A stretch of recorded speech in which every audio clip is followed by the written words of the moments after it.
Witam serdecznie w kolejnym odcinku podcastu historycznego. Burzliwy wiek XVII, czas wojen, zdrad, wielkich zwycięstw i równie spektakularnych klęsk.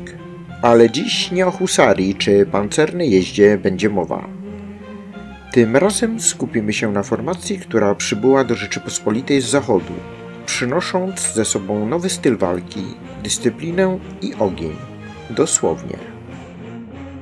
Mowa o rejtarach, niemieckich kawalerzystach, którzy przez dziesięciolecia walczyli pod polskimi sztandarami. Kim byli ci ciężko zbrojni jeźdźcy? W czym tkwiła ich siła? Jaką rolę odgrywali w największych bitwach Rzeczypospolitej obojga narodów? Zapraszam do wysłuchania historii formacji, która choć dziś niemal zapomniana, nieraz przechyliła szalę zwycięstwa na naszą stronę. Słowo reiteria wywodzi się z niemieckiego reiter, jeździec. Poprawna forma to rejtarzy przez e. W języku polskim utrwaliła się właśnie ta forma, zgodnie z pisownią staropolską i stosowanym m.in. w dokumentach wojskowych oraz literaturze historycznej. Forma rajtar jest spotykana w języku potocznym lub gwarowym, ale uznawana jest za nieprawidłową lub przestarzałą. Początkowo byli to kawalerzyści wywodzący się z krajów niemieckich i Niderlandów, walczących w zreformowanych armiach zachodnioeuropejskich.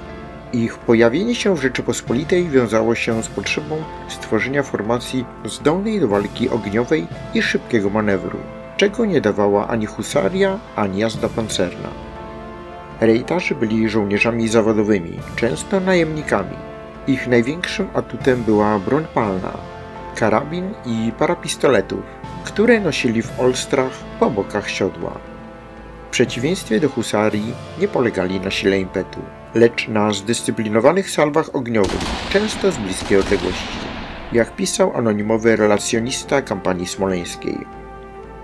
Rejtarowie nasi jak gromem, salwami ze swoich pistoletów nieprzyjaciela wprzód rozproszyli, a potem mieczami dobijali.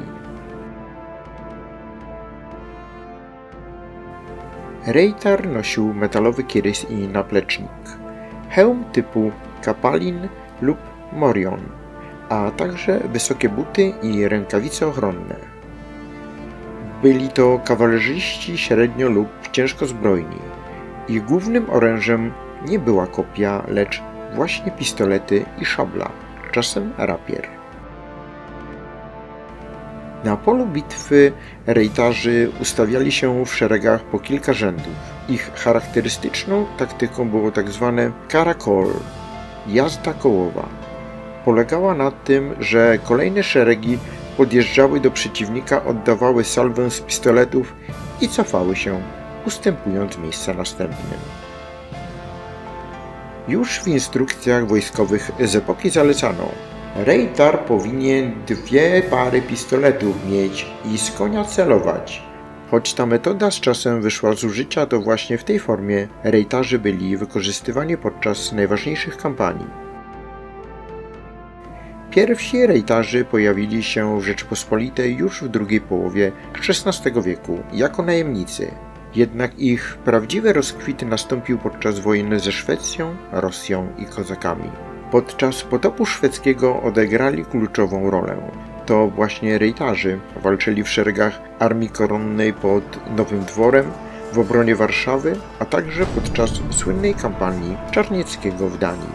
W jednej z relacji czytamy: nie tak impet husarski, jeno ogień rejtarów czynił tam przestrach największy, bo salwa za salwą zmiatała piechurów szwedzkich z wałów. Zasłużyli się także w kampanii smoleńskiej w latach 1632-1634, gdzie ich salwy ogniowe były nieocenione podczas oblężeń. W 1651 roku brali udział w wielkiej bitwie pod Beresteczkiem przeciwko siłom kozacko-tatarskim. Tam pod osłoną piechoty i artylerii rejtarzy wykonywali skuteczne kontrszarże. Kiedy ważyło się starcie, hetman rzucił rejtarów na prawe skrzydło, nie dla efektu, ale dla śmierci. I ci poszli jak mur, z ogniem i honorem. Warto również wspomnieć o ich udziale w kampanii wiedeńskiej w 1683 roku. Nie tylko husaria ratowała Europę. Rejtarzy pod dowództwem hetmanów litewskich i koronnych wspierali flankujące uderzenia i brali udział w pogoni za uciekającymi oddziałami osmańskimi. Rejtarzy często rekrutowali się z Niemców, Czechów, Węgrów, ale nie brakowało też Polaków, szczególnie w późniejszych latach. Choć formacja była z początku najemna, z czasem stała się częścią wojska komputowego Rzeczypospolitej, żołdującego i zawodowego. Ich lojalność bywało różnie. Zdarzały się bunty o zaległy żołd, jak zresztą w wielu formacjach tamtej epoki. Rejtar nie walczył darmo, chce żołdu, chce chleba, ale gdy rusza w bój, nie ucieka, lecz bije jak niemiecki mur. Ale w bitwie walczyli twardo, metodycznie i z zachodnioeuropejską dyscypliną. W XVII wieku rejtarzy powoli znikali z kart historii.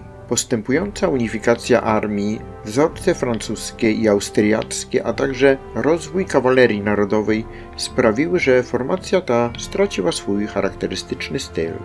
Ostatecznie zostali wchłonięci przez inne jednostki dragonów, kawalerię liniową czy kawalerię narodową.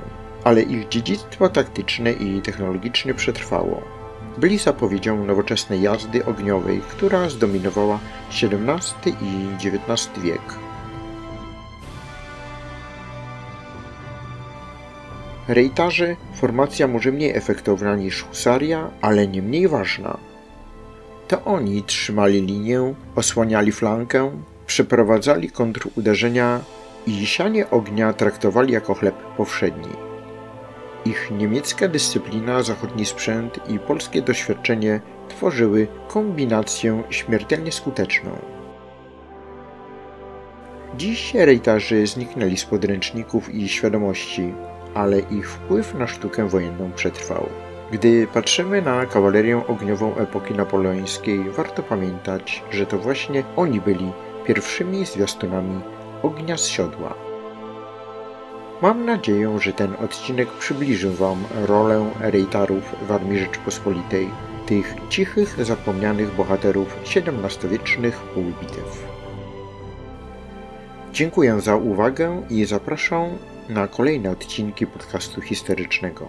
A jeśli chcecie wspierać rozwój kanału, możecie to zrobić poprzez komentarze, udostępnienia lub wsparcia na platformach patronackich. Do usłyszenia.